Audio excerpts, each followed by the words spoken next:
Good evening, and welcome to Whispers of History, where legends unfold slowly and sleep comes softly, where the mountains scrape the heavens and the air is thin and sharp. A story is etched into the very stone of the earth.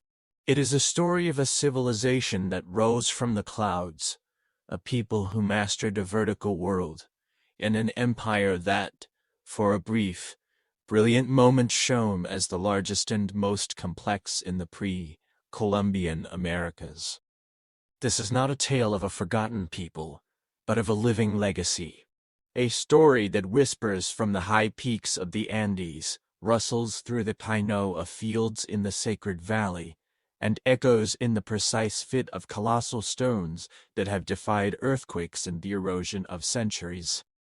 This is the story of the Inca, an empire forged by vision, sustained by ingenuity, and shattered by a collision of worlds, so sudden and so profound that its shockwaves are still felt today.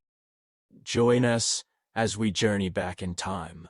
We will walk the royal roads that bound this vast domain, listen for the myths that shaped its destiny, and stand in the shadow of monuments that testify to a power that once seemed eternal. We will uncover the foundations laid by ancient cultures, witness the birth of a dynasty, and follow the meteoric cries of the children of the sun. This is the saga of their golden age, their tragic downfall, and the enduring flame of their spirit that refused to be extinguished. This is the story of the Inca civilization in its entirety.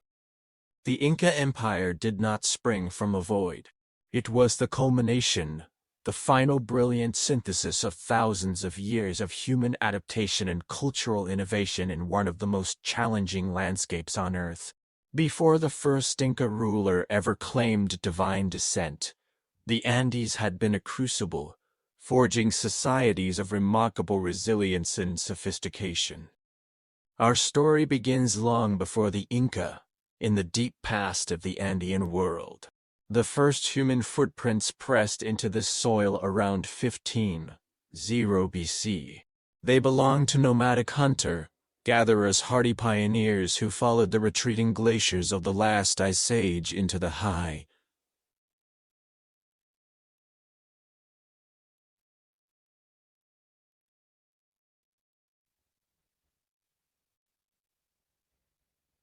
in caves scattered across the mountains.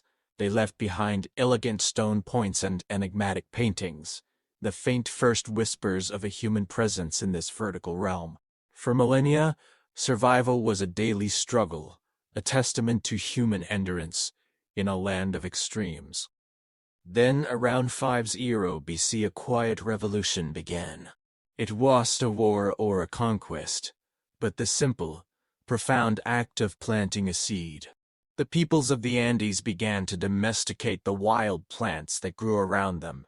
High in the Puna, the wind-swept grasslands above the tree line, they cultivated the humble potato.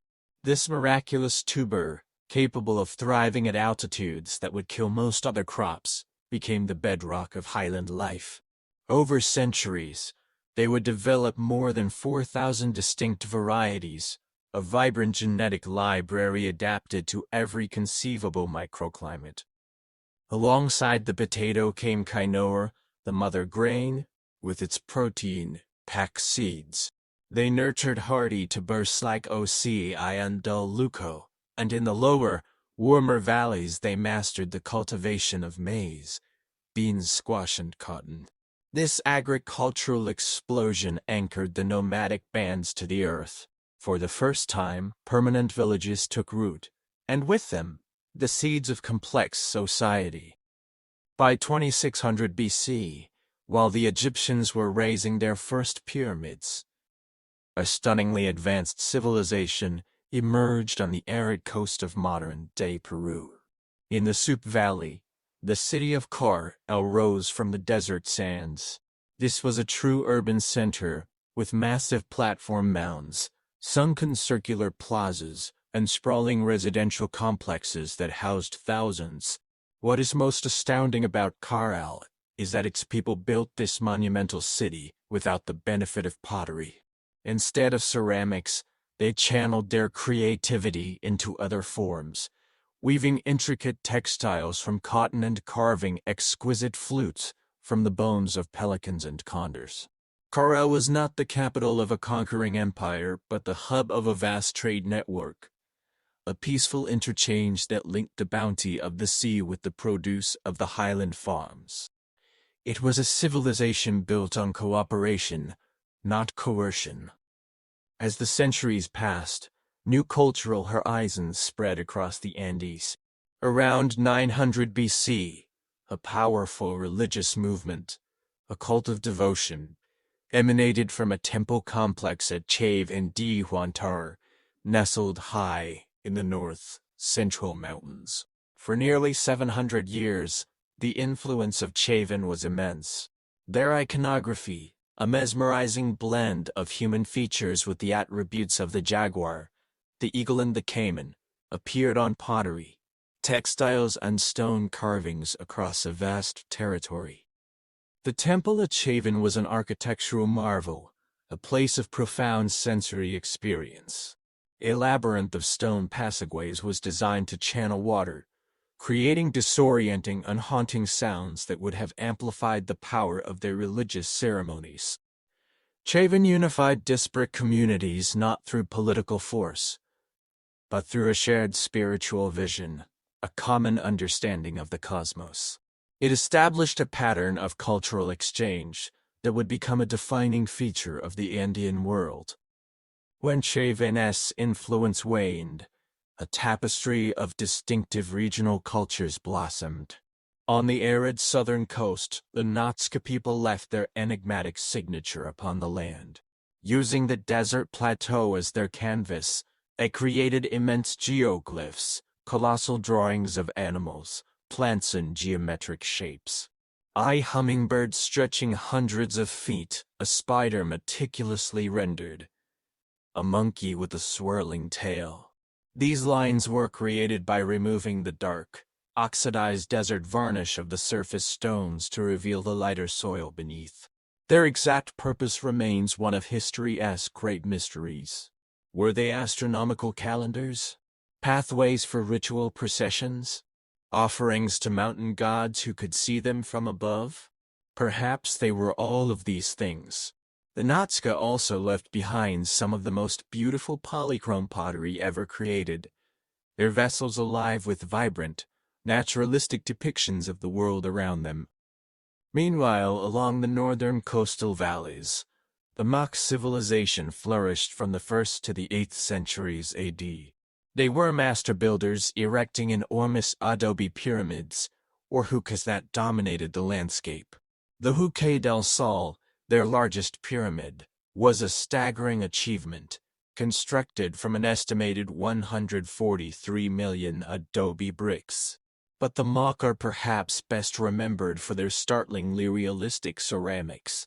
Their famous portrait vessels are not generic representations. They are visages of real individuals, capturing the unique likeness and character of rulers, warriors and priests with an artist's keen eye. Their pottery was a visual encyclopedia of their lives, depicting everything from elaborate ceremonies and brutal warfare to hunting, weaving and even explicit sexual practices, offering us an unparalleled window into their society. They were also brilliant metallurgisters, developing sophisticated techniques to gild copper with paper, thin layers of gold, creating dazzling objects that shimmered with divine power. While the Mock reigned on the coast, two great empires were rising in the highlands. Near the shores of the sacred Lake Titicaca, the highest navigable lake in the world, the Tahuantinc civilization emerged. For 7 centuries, their influence spread throughout the southern Andes. They were peerless engineers, and their greatest innovation was a system of raised field agriculture. They constructed artificial planting platforms, separated by water-filled channels. This ingenious system created a microenvironment that protected crops from the devastating frosts of the high plains.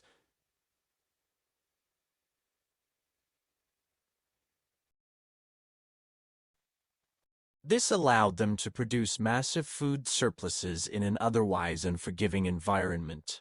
Tuanca's capital was a city of monumental stone, with precisely cut gateways, monolithic statues and sprawling temple complexes, all testament to a highly organized and powerful state. To the north, centered around the modern city of Ayacucho, the Waray Empire grew. If Tuanca expanded its influence through trade and religion, the Waray were conquerors. They expanded through direct territorial control, establishing a network of provincial administrative centers that were connected by a sophisticated road system. In their planned cities, with their distinctive grid layouts and high-walled compounds, we see the first true blueprint for Andean imperial management. Their standardized architecture and ceramics, imposed across a wide territory, were strategies of control that a later empire would adopt in perfect on a truly grand scale. The Waray and Tuanca were the first great empires of the Andes, prefiguring the even larger state that was to come. Around the 11th century, both of these great powers collapsed, for reasons still debated by scholars.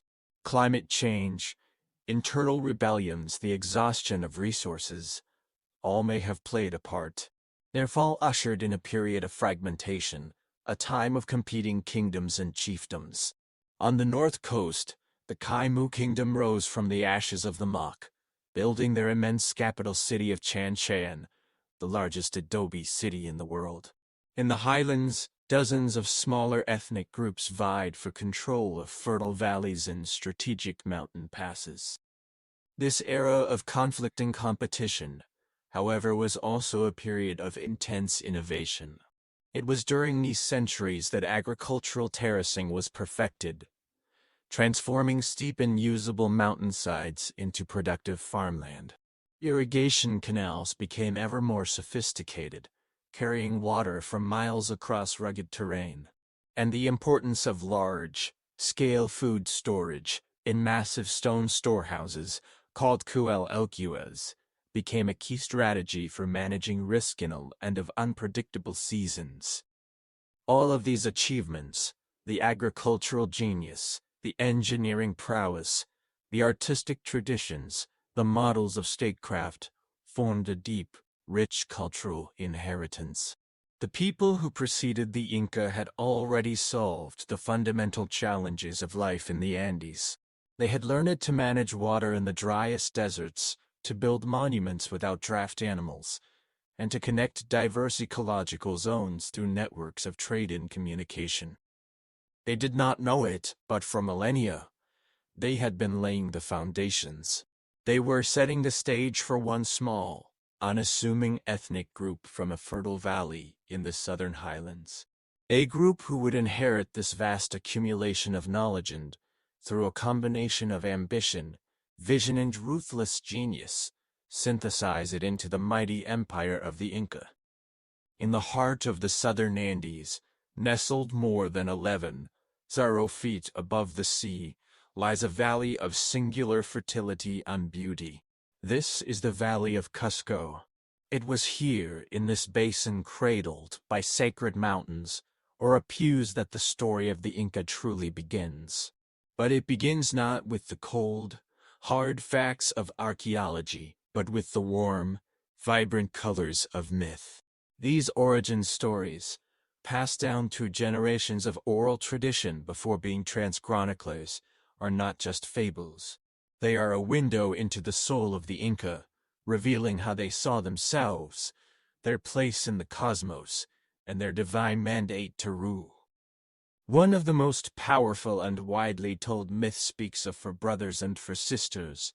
The Aya are siblings, who emerged from a sacred cave called Paqari Tambo, the Inn of Dawn, located some 20 miles south of Cusco.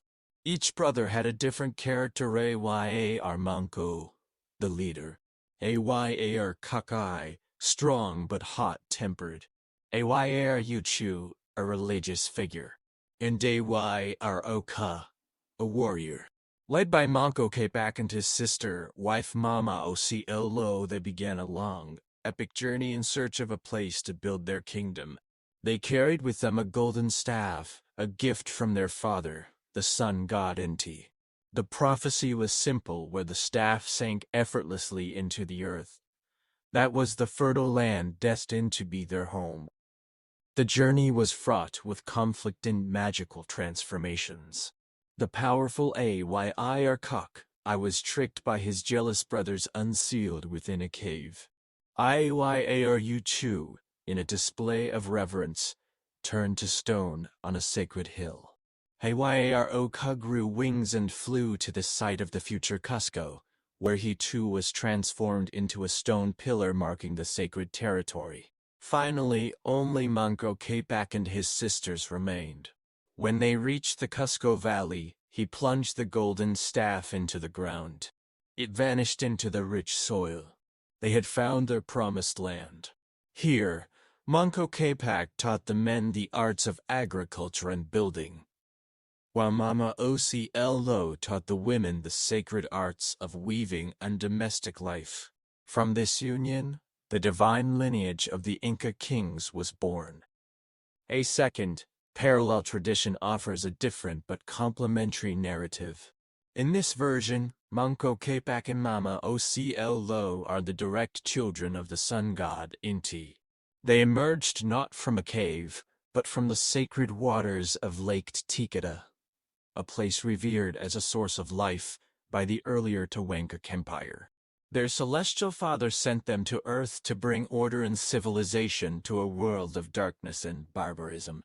Carrying the same golden staff, they journeyed north until they reached the Cusco Valley, where the staff sank into the ground, and they began their civilizing mission.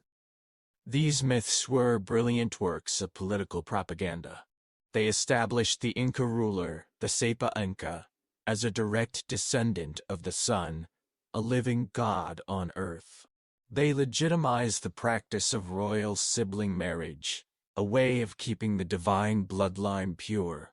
And they framed the Inca's future conquests not as aggression, but as a sacred duty to bring enlightenment to other Andean peoples. But they were also more than that.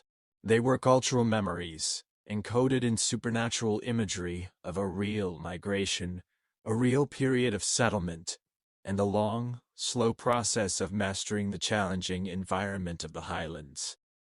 Archaeology paints a more sober, but no less fascinating picture.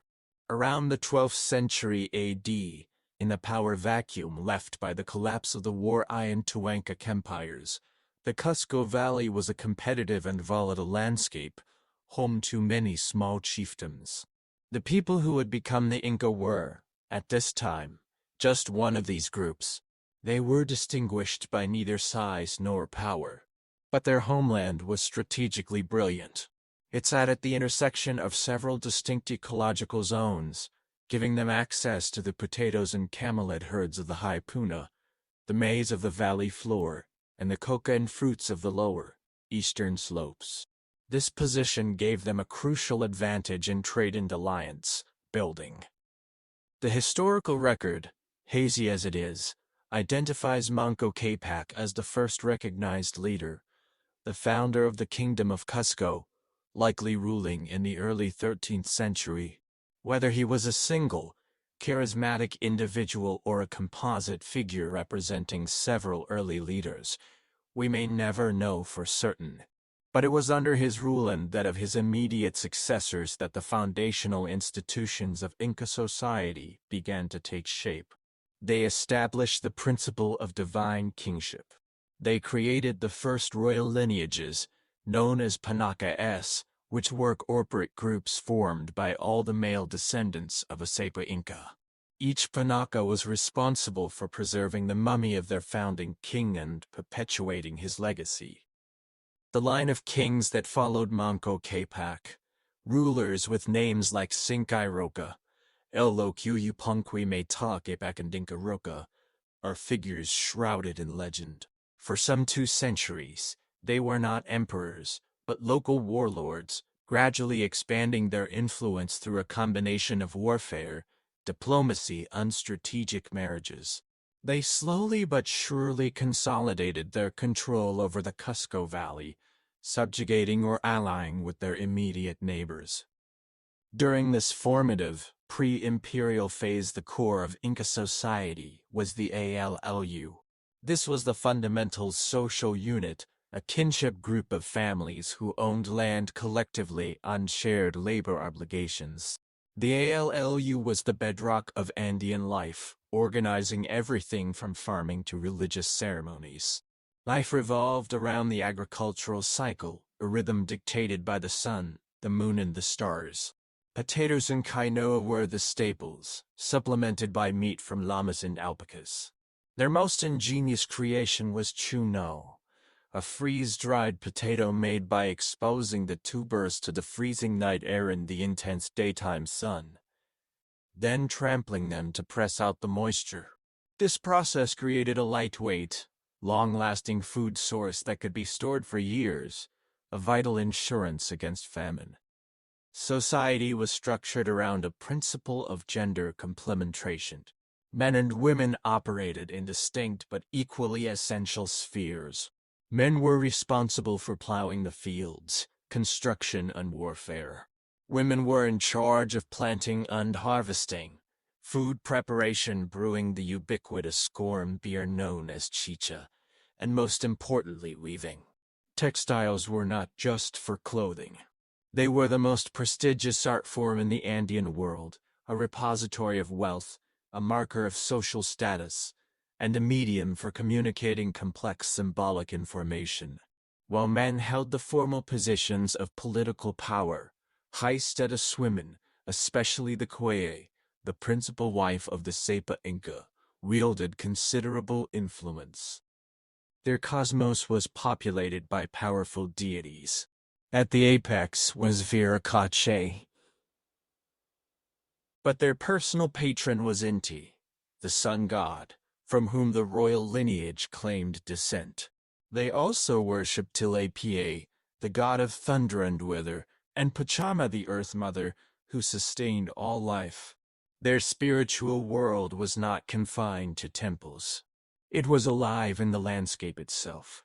Every mountain peak, every spring, every unusual rock formation could be a huque, a sacred place, an embodiment of spiritual power that required offerings and reverence. For 200 years, this small kingdom grew, slowly, patiently. They built upon their strengths, laying the institutional and ideological groundwork for what was to come. Under the 8th ruler, Viracocha Inca, their influence began to press against the borders of their neighbors. This expansion brought them into direct conflict with a powerful and aggressive confederation to the west, the Chankay people. The Chankay were a formidable force, and they would precipitate a crisis that would transform the small kingdom of Cusco forever. Around the year 1438, a massive Chankay army advanced on Cusco, threatening to wipe the nascent state from the face of the earth. In the face of this overwhelming threat, the reigning monarch, Viracocha Inca, and his chosen heir did the unthinkable. They abandoned the city, fleeing to the safety of a mountain fortress. Cusco seemed doomed. But one prince, a younger son named Cias Ayupanque, refused to flee. He stayed behind, rallied the city's remaining defenders, and prepared to make a final, desperate stand. What happened next is the pivotal moment in Inca history, a story where history and myth become inseparable. According to the chronicles, as the battle raged in the fields outside Cusco, the very stones on the battlefield transformed into warriors, rising up to fight for the young prince. With this divine intervention, Cias Ayupanque achieved a miraculous and total victory against the Chankay. In the aftermath of this triumph, he seized power from his father and brother. He took a new name for himself, a name that would prove breathtakingly prophetic: Pachacutay. It means he who remakes the world, or the earth. Shaker. Under his visionary and ruthless leadership, The modest kingdom of Cusco would begin its spectacular metamorphosis into the empire of Tawantinsuyu, the land of the four united quarters, the largest and most powerful empire the Americas had ever seen. The stage was set for an unprecedented imperial project, one that would forever alter the destiny of Western South America. When Pachacut I Inca Yupanqui seized the throne around 1438, he inherited a kingdom, not an empire. It was a small, regional power, one of many in the Andean highlands, its influence confined to the Cusco Valley and its immediate surroundings. But Pachacutta was a man of extraordinary vision, boundless ambition, and ruthless pragmatism. The name he chose for himself, the Earth-Minus Shaker, was not mere boast. It was a statement of intent. In the space of a single generation, he would transform this highland chiefdom into the heart of a sprawling, multi-minus ethnic empire. He was the architect of the Inca imperial project, the Caesar and Augustus of the Andes rolled into one. His stunning victory over the Chankay was just the beginning. Pachacutta knew that the threat had not been vanquished, merely repelled. His first priority was to consolidate his power and secure his homeland. He launched a series of systematic campaigns to conquer and subordinate all the ethnic groups in and around the Cusco Valley. His methods were a potent mix of diplomacy and brute force. Local leaders who submitted peacefully were often allowed to retain their positions of authority, albeit as vassals of the Inca state. Their sons would be taken to Cusco to be educated in Inca ways, a clever strategy that both guaranteed loyalty and created a cadre of indoctrinated provincial administrators. But those who resisted were dealt with harshly. Their lands were seized, and their populations were sometimes forcibly relocated to other parts of the realm in a policy known as Mitima. This practice of resettlement was a powerful tool for breaking up potential centers of rebellion and for colonizing new territories with loyal subjects.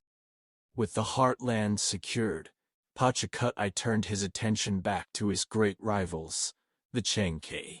He didn't just want to defeat them. He wanted to eliminate them as a competing power.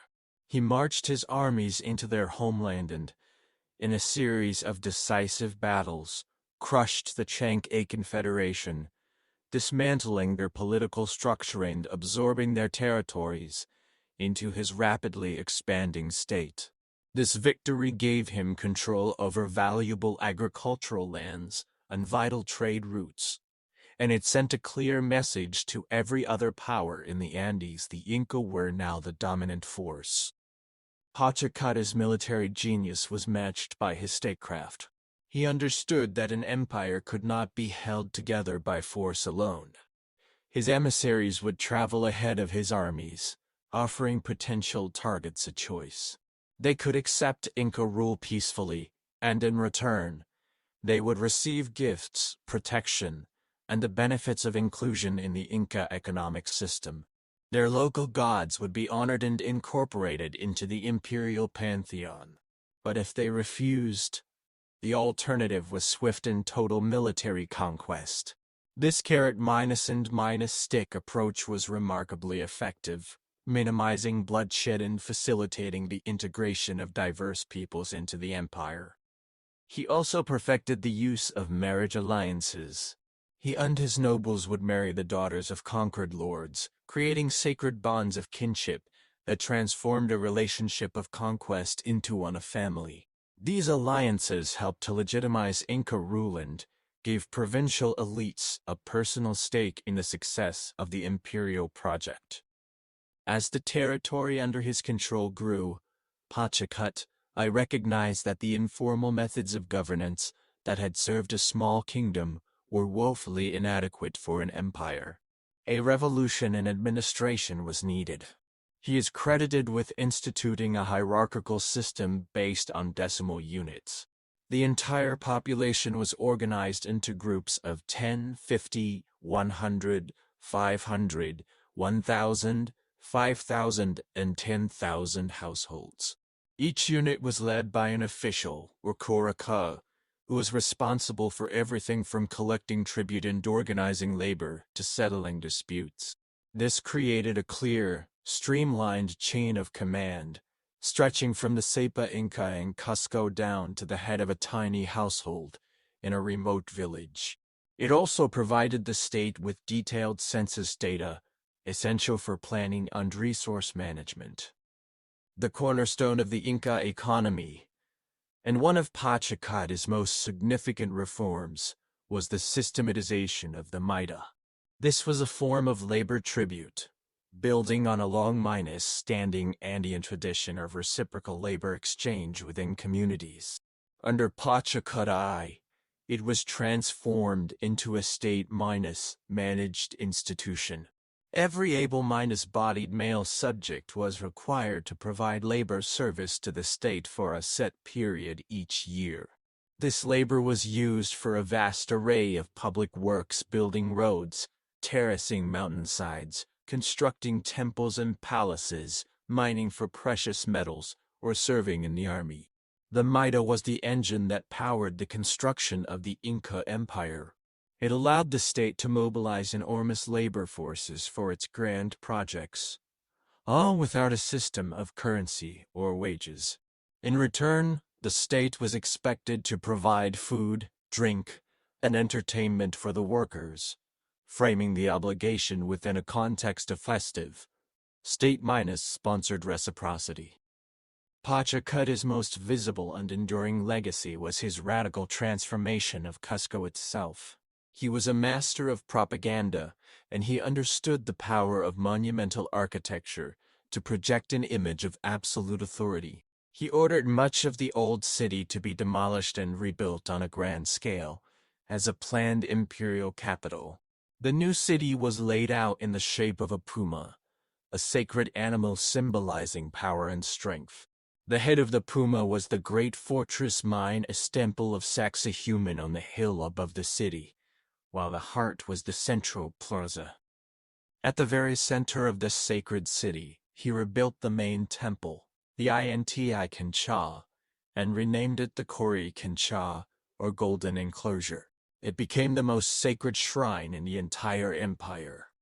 Its walls were covered with sheets of pure gold that would blaze in the sun.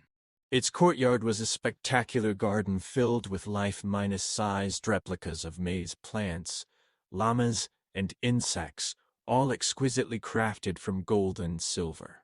The Coricancha was the physical embodiment of the empire's power and wealth, and the center of its religious universe. Pachacuta I also initiated a profound religious reformation. He elevated his own patron deity, Inti the sun god, to the supreme position in the state religion, directly linking his royal lineage to divine authority. Temples to Inti were built throughout the empire, but he did so without completely suppressing local beliefs. He cleverly incorporated the gods of conquered peoples into the imperial pantheon, allowing them to continue their traditional worship as long as they acknowledged the supremacy of Inti. Their most sacred idols were even brought to a special temple in Cusco. To organize this complex religious landscape, he created the CEQ system. This was an incredible conceptual network of 41 invisible lines, or CEQs, that radiated out from the Coricancha into the surrounding landscape. Along these lines were situated over 328 sacred hukas. Each CEQ was the responsibility of a specific kinship group in Cusco, who were tasked with maintaining its shrines and making the appropriate offerings according to a meticulous ritual calendar.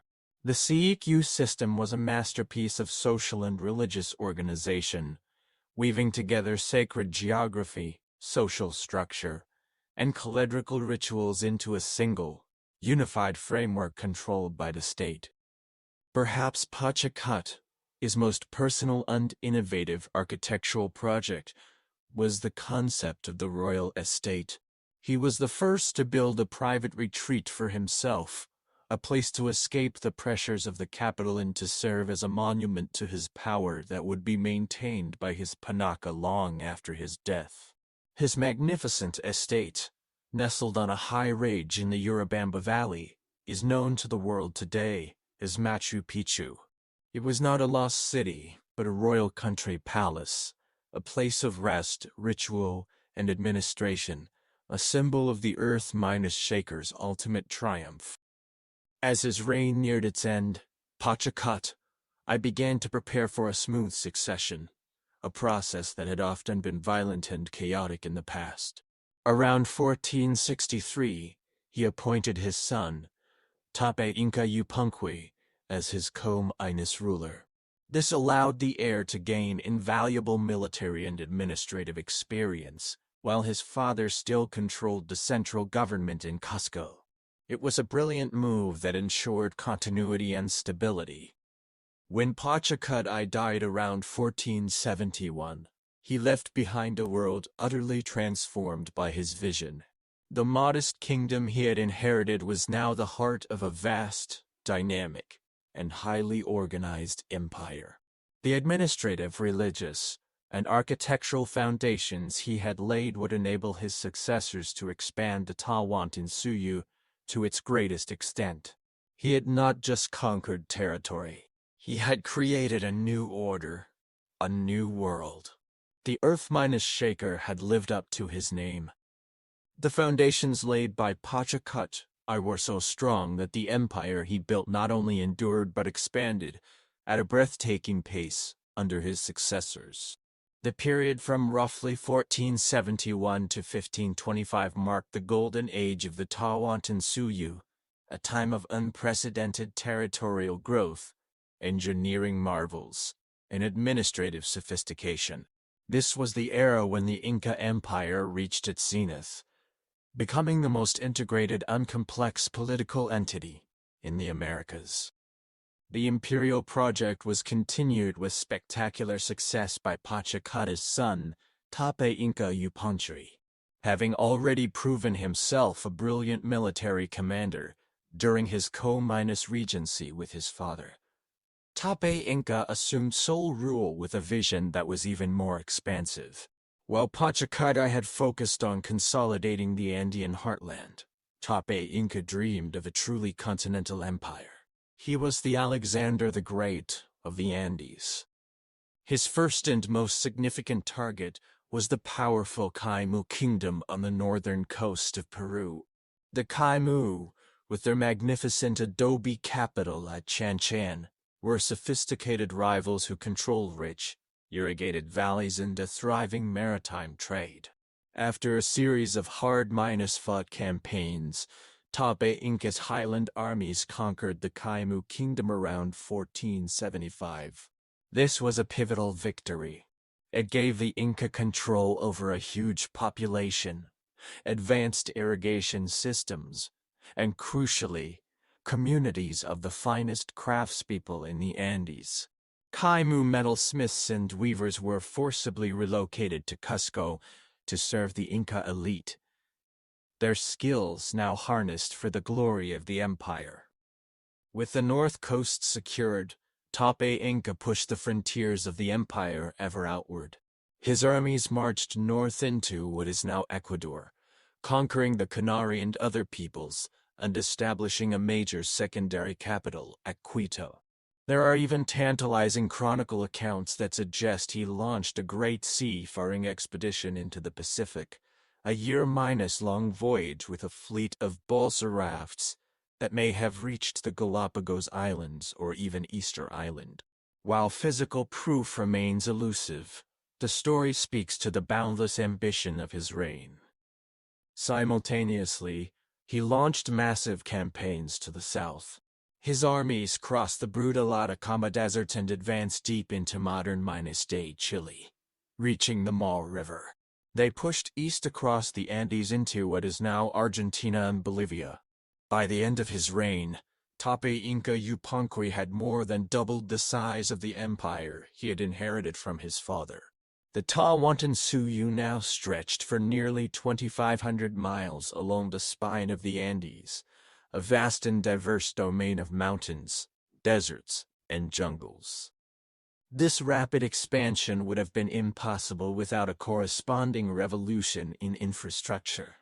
The greatest single achievement of the Inca Golden Age was the creation of the Qhapaqnan, the Great Inca Road. This was not just a road. It was the circulatory system of the empire, a network of over 25,000 miles of engineered pathways that connected every corner of the realm. There were two main north-south arteries, one running along the high mountain spine, and another paralleling it along the coast. These were linked by numerous east-west connectors. The engineering of the Qhapaqnan was breathtaking. The roads were paved with stone or cobblestones, equipped with drainage channels, and flanked by retaining walls. They traversed some of the most difficult terrain on the planet. Inca engineers built causeways across swamps, cut stairways directly into cliff faces, and erected remarkable suspension bridges woven from grass fibers across deep river gorges. These bridges, some stretching over 150 feet, were marvels of engineering, their cables as thick as a human torso. They were constantly repaired and replaced, a testament to the state's incredible organizational capacity. The road system was for official use only for moving armies, government officials, and state goods. It was the key to the empire's rapid military response and its administrative control.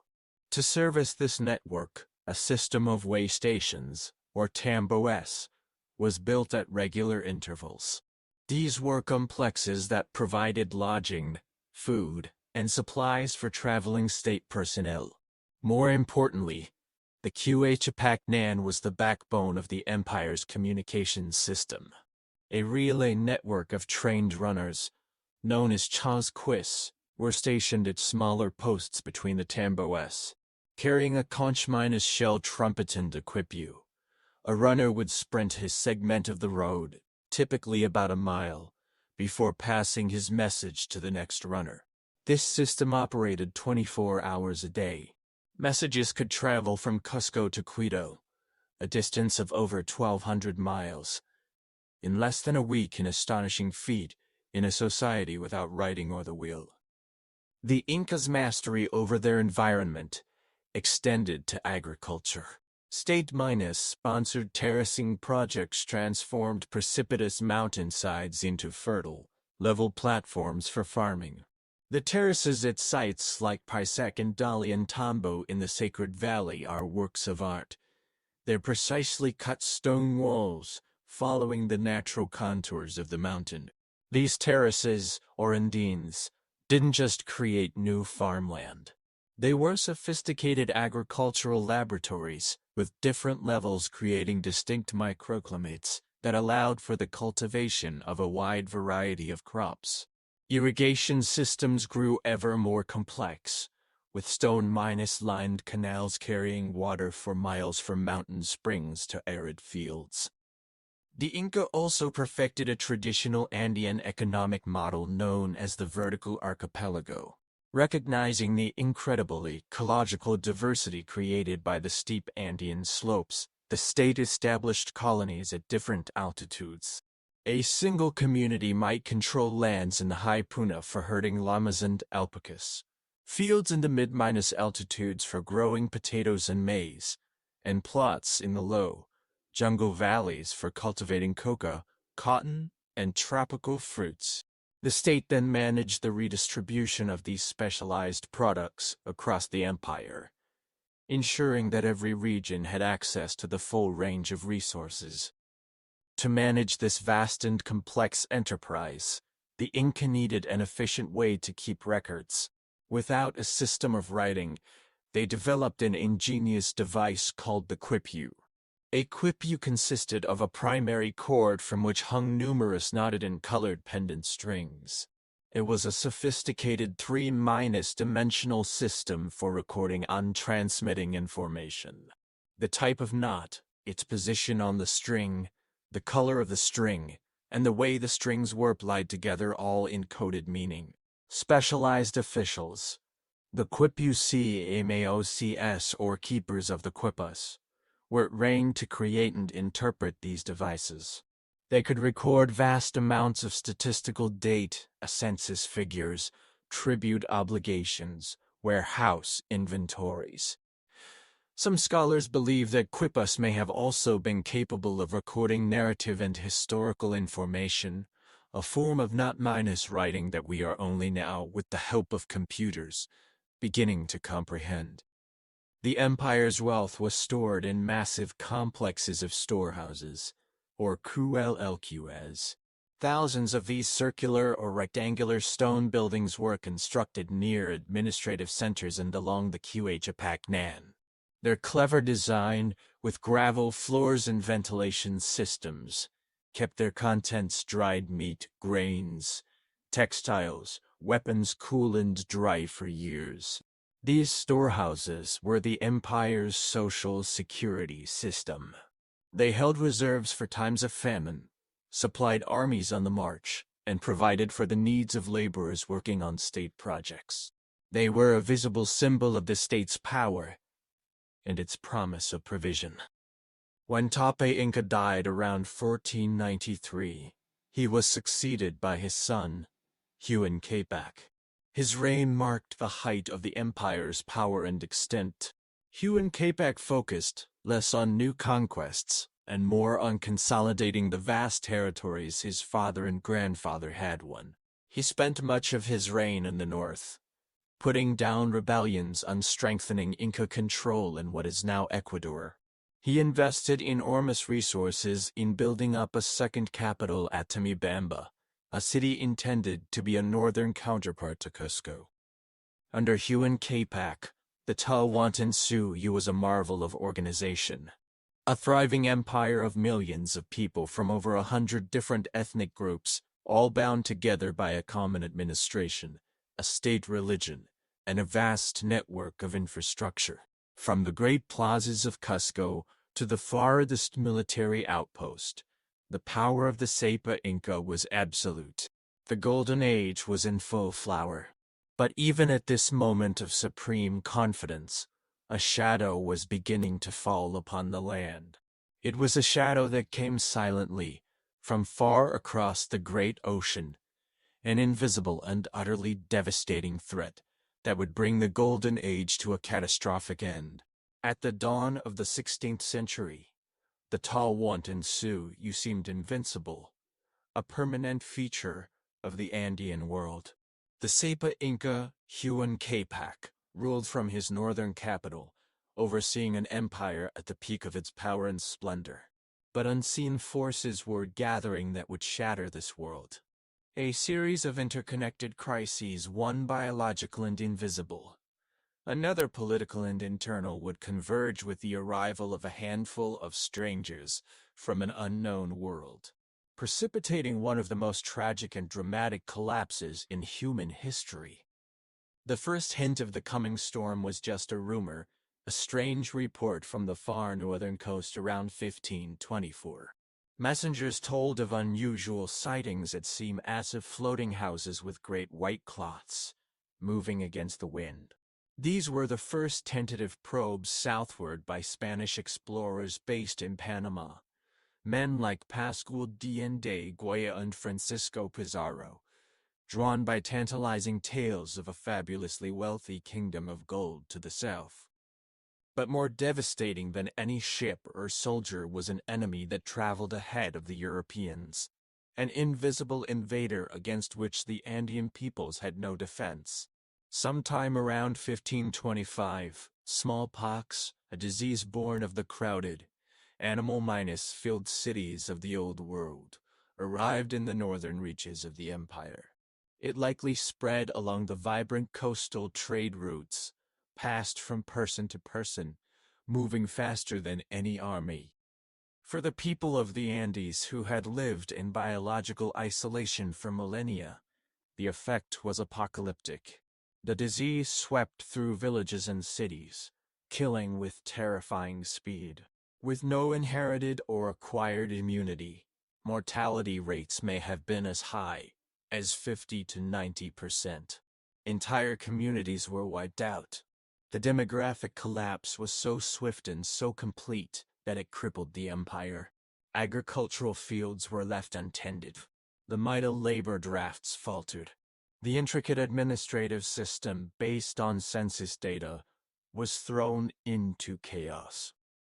The psychological impact was just as severe.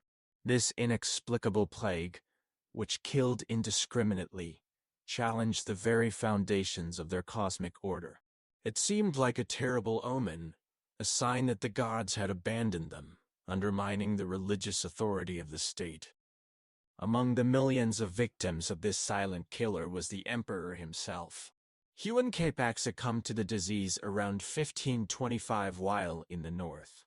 In an even more devastating blow to the stability of the empire, his designated heir, Nainan Kuokai, died from the same illness shortly thereafter. The sudden death of both the emperor and his chosen successor created a power vacuum at the absolute center of the Inca world, and it ignited a dynastic struggle that would tear the empire apart. Two of Huon Capac's remaining sons emerged as the principal contenders for the throne. In the traditional capital of Cusco, there was Huascar. His legitimacy was based on his pure royal bloodline and his presence in the sacred heartland of the empire. In the northern capital of Quito, there was his half-minus brother, Atahualpa. His power base was the formidable, battle-hardened army that had campaigned with their father in the north for years. Atahualpa was a brilliant and charismatic military commander, beloved by his troops. What began as a political rivalry, a tense standoff between the two power centers. For 5 years, the War of the Two Brothers raged across the length of the Andes. It was a conflict of unprecedented brutality. Unlike past Inca wars of conquest, which aimed to incorporate defeated peoples, this was a war of extermination between rival factions. Armies sacked cities, desecrated sacred sites, and massacred supporters of the opposing side. The great road system, the pride of the empire, was damaged as armies sought to impede each other's movements. The storehouses were emptied to feed the troops. The fabric of the empire, already weakened by disease, was being shredded by internal conflict. Initially, Huascar's forces had the upper hand, pushing north from Cusco. But Atahualpa possessed the empire's most experienced generals, men like Quisquisin Chalciu Caimac. They turned the tide of the war, leading Atahualpa's veteran armies on a relentless southward march. By 1532, they had achieved a decisive victory. Huascar was captured in a major battle just outside Cusco, and his armies were shattered. Atahualpa was the undisputed victor, the new Sapa Inca. As the victorious Atahualpa began a slow, triumphal journey south from Ecuador to claim his throne in Cusco, he paused to rest at the hot springs near the highland town of Cajamarca. It was here, in late 1532, that he received reports of a small band of bearded strangers, about 170 of them, who had landed on the coast and were now making their way into the mountains. These were Francisco Pizarro and his small company of conquistadors, arriving at the precise moment of the empire's greatest vulnerability. Atahualpa, at the head of an army of some 80,000 warriors, viewed the tiny foreign force with a mixture of curiosity and contempt. He could have annihilated them at any point, but he made a fatal miscalculation. He allowed them to advance unopposed, granting them permission to meet him at Cajamarca. Perhaps he intended to awe them with his power and then confiscate their strange weapons and animals. Perhaps he saw them as a minor distraction. He could not possibly have understood the nature of their ambition or the ruthlessness of their methods. Pizarro and his men, in contrast, understood their own perilous situation perfectly. They knew their only hope lay in a plan of almost insane audacity, a plan modeled on Hernan Cortez's capture of the Aztec Emperor Moctezuma. On November 15th, 1532, they entered the town of Cajamarca, which they found largely empty. Atahualpa and his vast army were encamped on the hillsides outside the town. The next day, November 16th, Atahualpa agreed to visit the strangers in the main plaza of Cajamarca. He arrived in grand style, carried on a magnificent litter adorned with golden parrot feathers, attended by several thousand of his nobles and attendants. They were dressed in their finest ceremonial attire and were largely unarmed, anticipating a diplomatic meeting, not a battle. Pizarro, meanwhile, had laid a devastating trap. He had hidden his small force of cavalry and foot soldiers in the buildings surrounding the great square. His few cannons and arquebuses were strategically placed. As Atahualpa entered the plaza, he was approached by the Dominican friar Vicente y Valverde. Through a translator, the friar delivered the requiem, a standard Spanish speech demanding that the Inca ruler accept the authority of the King of Spain and convert to Christianity. He handed Atahualpa a Bible. According to the Spanish accounts, Atahualpa, who had never seen a book, examined it with curiosity and then threw it to the ground in disdain. Whether this actually happened or was simply a pretext, it was the signal Pizarro was waiting for. He gave the order to attack. The cannons roared. The arquebuses fired. The cavalry, a terrifying and unknown apparition to the Inca, charged into the crowded plaza, their steel swords flashing. The psychological shock was overwhelming. The Inca nobles, unprepared for such treachery, panicked and were cut down in a horrific slaughter. Within minutes, thousands were dead. In the midst of the carnage, Pizarro himself fought his way to Atahualpa's litter and seized the emperor, capturing him alive. The Inca army on the hills, leaderless and paralyzed with shock at the capture of their divine king, failed to intervene. In one of the most audacious and consequential military actions in history, a force of 168 men had decapitated an empire of millions. Recognizing his value as a hostage, Atahualpa made a staggering offer for his freedom. He promised to fill a large room, approximately 22 feet long by 17 feet wide, once with gold and twice with silver within 2 months. Pizarro agreed. For the next several months, a river of treasure flowed into Cajamarca from every corner of the empire. Temple walls were stripped of their golden plates. Exquisite works of art, the accumulated wealth of generations, were brought to be melted down into ingots for easier division among the conquistadors. It was one of the greatest ransoms in history. But despite fulfilling his promise, Atahualpa's fate was sealed. The Spanish had no intention of releasing him. They saw him as a dangerous symbol of authority, a potential rallying point for resistance. After a sham trial, where he was charged with crimes including idolatry, treason, and the murder of his brother Huascar, Atahualpa was sentenced to death.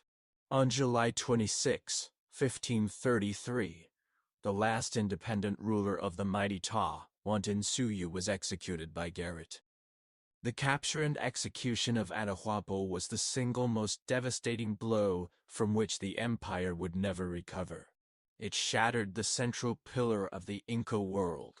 A world without its divine Sapa Inca was a world without order, a cosmos turned upside down. The shadow from the sea had not just arrived. It had engulfed the land of the four quarters. The death of Atahualpa did not mark the end of the story, but the beginning of a new and brutal chapter. The conquest of the Inca Empire was not a single event at Cajamarca, but a long, bloody, and contested process.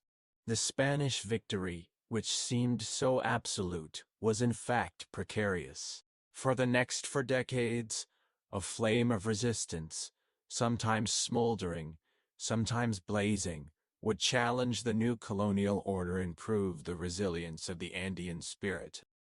After executing Atahualpa, Francisco Pizarro understood that he needed to maintain the illusion of Inca authority to control the vast population.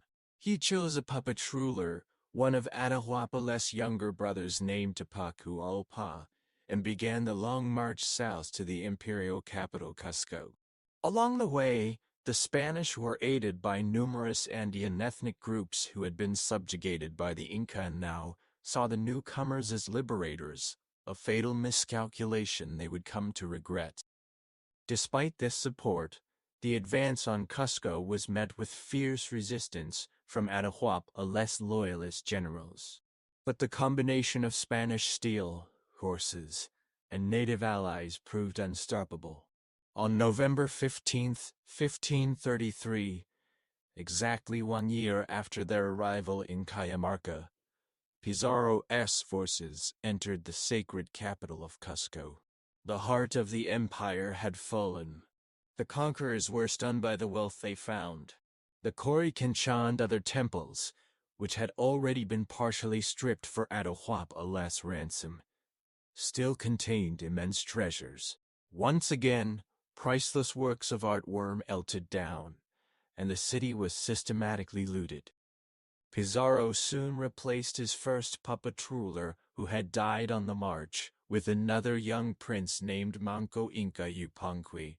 Manco was a son of Huon Capac from a rival lineage to Atahualpa's, and he initially cooperated enthusiastically with the Spanish, believing they would restore his faction to its rightful place and then leave. He even helped them hunt down the last of Atahualpa's generals. But he quickly discovered the true nature of his new allies. He was treated not as a king, but as a pawn. He was subjected to constant humiliation, imprisoned, and abused by the very men he had helped. The Spanish showed no respect for Inca customs or religion, and, most grievously, they sexually assaulted the women of the royal court, including Manco's own wives. The final insult came when they urinated on him while he was held in chains. Manco Inca, the proud descendant of the sun god, realized that collaboration was impossible. His only choice was resistance. In 1536, under the pretext of retrieving a golden statue for the Spanish, Manco escaped from Cusco. Once free, he sent out a call to arms, and the response was overwhelming. He mobilized a massive army, estimated at over 100,000 warriors, and launched the Great Rebellion.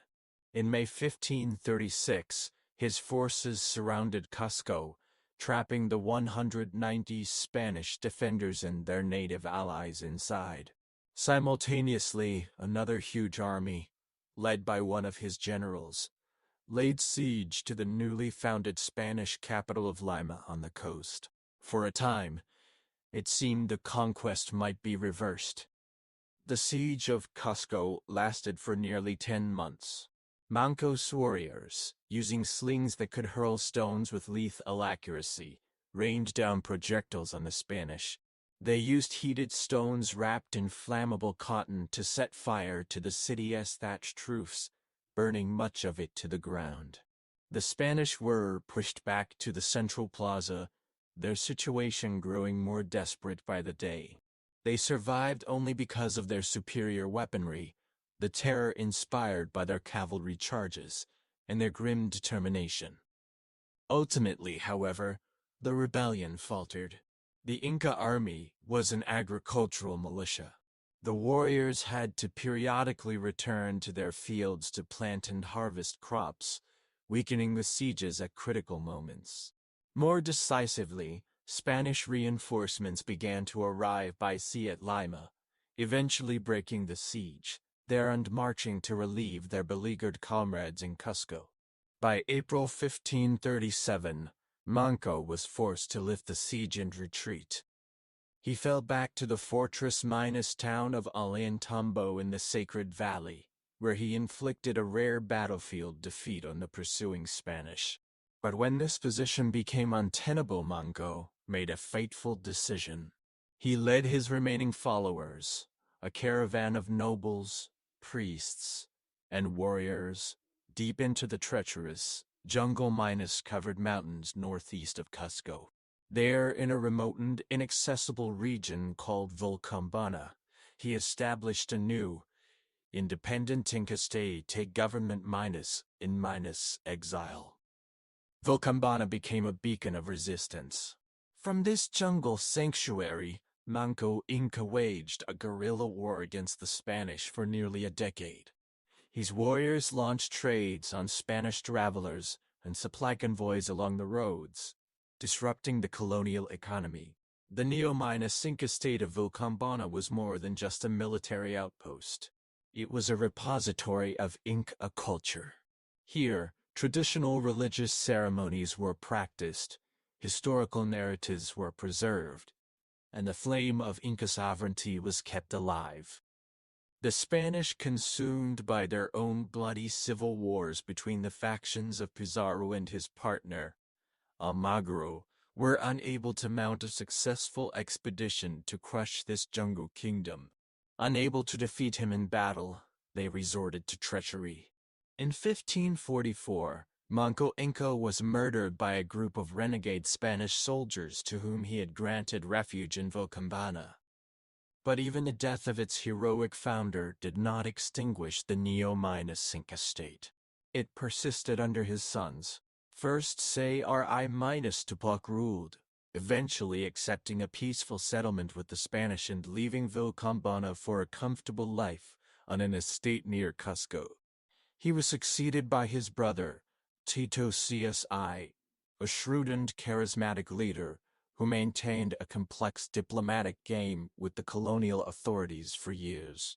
He allowed a few missionaries into Vilcabamba, even dictating a famous account of the conquest from the Inca perspective, all while continuing to assert his independence.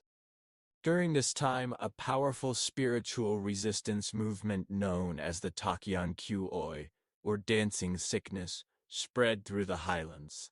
Its adherents proclaimed that the traditional Andean hukas were reawakening, and would unite to cast out the Spanish invaders and their foreign god.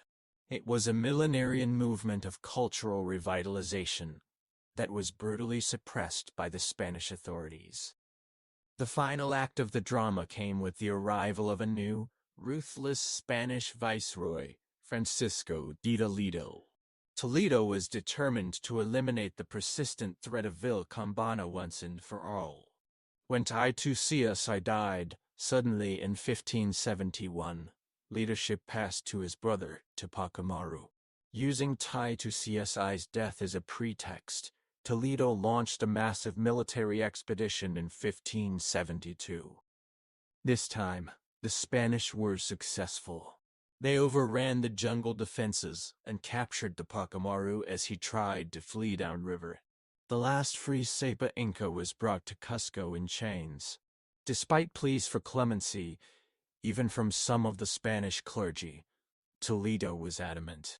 He wanted to make a final, terrifying example.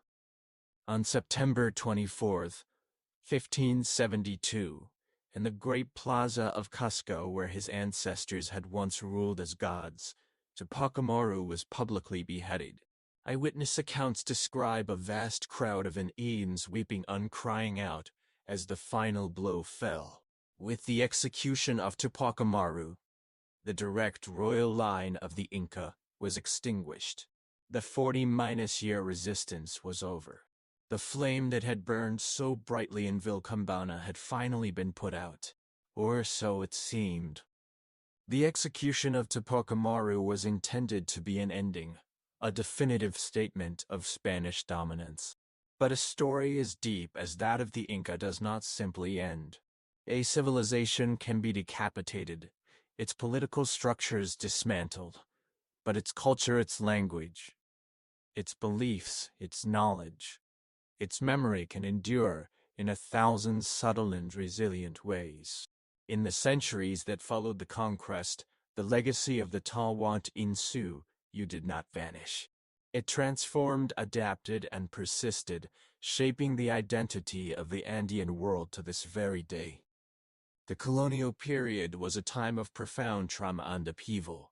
The Spanish imposed a rigid social hierarchy, with Europeans at the top and Indians at the bottom.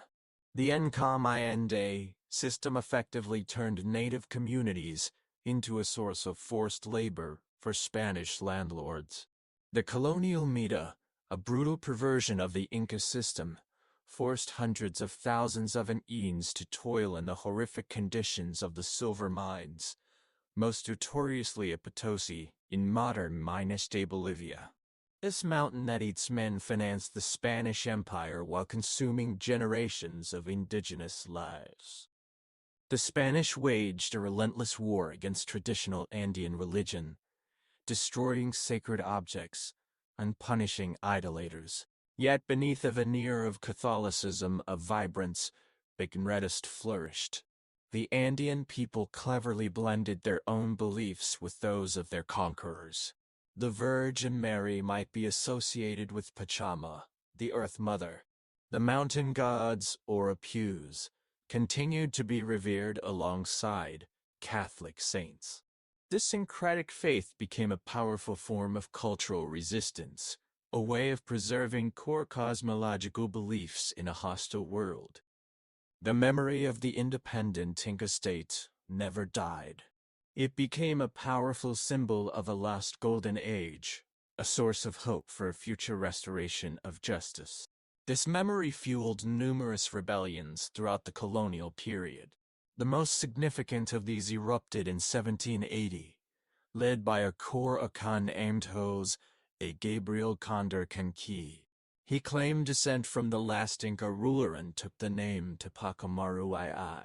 His massive rebellion, which called for an end to colonial abuses, spread like wildfire across the southern Andes. Though it was ultimately unbrutally crushed, and Tupac Amaru was horrifically executed, his rebellion demonstrated the enduring power of the Inca legacy as a symbol of resistance and identity. When the wars of independence swept through South America in the early 19th century, the Creole leaders often used Inca imagery to forge a new, American identity distinct from Spain. But for the indigenous peoples themselves, independence brought little change. The new republics largely maintained the old colonial power structures, and the Andean communities continued to be marginalized and dispossessed of their lands. It was not until the 20th century that the legacy of the Inca began to be evaluated. The scientific discovery of Machu Picchu by Hiram Bingham in 1911 brought global attention to the genius of Inca engineering, although it also framed their achievements as belonging to a mysterious, vanished past. But intellectual and political movements within the Andean nations began to champion their indigenous heritage as a fundamental part of their national identity. Land reform movements in Bolivia and Peru began to address historical injustices. Bilingual education programs started to recognize the importance of the Quechua language. Today, the echo of the Inca is louder and clearer than ever. Quechua, the language of the empire, is still spoken by some 13 million people, an official language in Peru, Bolivia, and Ecuador. In its vocabulary and grammar embedded a unique Andean worldview, with concepts like ain, reciprocity, and pacha, the unified concept of time and space that offer alternative ways of understanding our place in the world.